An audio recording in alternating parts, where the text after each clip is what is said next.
واصبر نفسك مع الذين يدعون ربهم بالغداة والعشي يريدون وجهه ولا تعد عيناك عنهم تريد زینۃ الحیاۃ الدنیا. اور اپنے دل کو ان لوگوں کی معیت پر، ان لوگوں کے ساتھ پر مطمئن کر لیجئے جو اپنے رب کی رضا کے طلبگار بن کر صبح و شام اس کو پکارتے ہیں.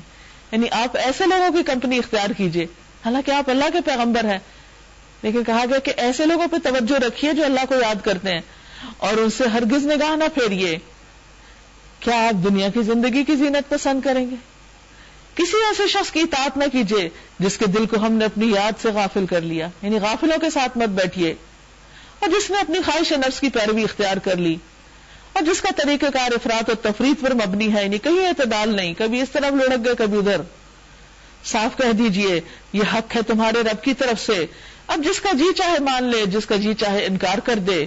ہم نے انکار کرنے والے ظالموں کے لیے ایک آگ تیار کر رکھی ہے جس کی لپیٹیں انہیں گھیرے میں لے چکی ہیں. وہاں وہ اگر پانی مانگیں گے تو ایسے پانی سے ان کی تواضع کی جائے گی جو تیل کی تلچھٹ جیسا ہوگا اور ان کا منہ بھون ڈالے گا.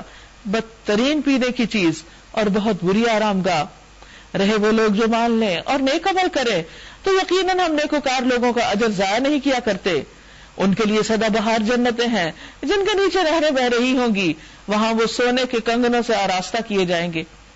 یعنی ان کا بہت احترام کیا جائے گا، ان کا اکرام اور اعزاز، ان کو عزت بخشی جائے گی اور ان کو سجایا بنایا جائے گا. باریک ریشم اور اطلس و دیبا کے سبز کپڑے پہنیں گے، اونچی مسندوں پر تکیے لگا کے بیٹھیں گے. یعنی بہترین آرام گاہیں، بہترین اجر اور اعلیٰ درجے کی جائے قیام.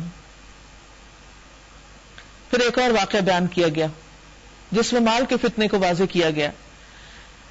آپ ان کے سامنے ایک مثال پیش کیجئے. 2 شخص تھے، ان میں سے ایک کو ہم نے انگور کے 2 باغ دیے اور ان کے گرد کھجور کے درختوں کی باڑ لگائی اور ان کے درمیان کاشت کی زمین رکھی. دونوں باغ خوب پھلے پھولے اور برابر ہونے میں انہوں نے کوئی کسر نہ چھوڑی. ان باغوں کے اندر ہم نے ایک نہر جاری کر دی اور اسے خوب نفع حاصل ہوا، یعنی باغ کے مالک کو. یہ کچھ پا کر ایک دن وہ اپنے ہمسائے سے بات کرتے ہوئے بولا، میں تجھ سے زیادہ مالدار ہوں. یعنی اپنی خود نمائی کرنے لگا اور یعنی ایک طرح سے ڈینگے مارنے لگا، اور تجھ سے زیادہ طاقتور نفری رکھتا ہوں.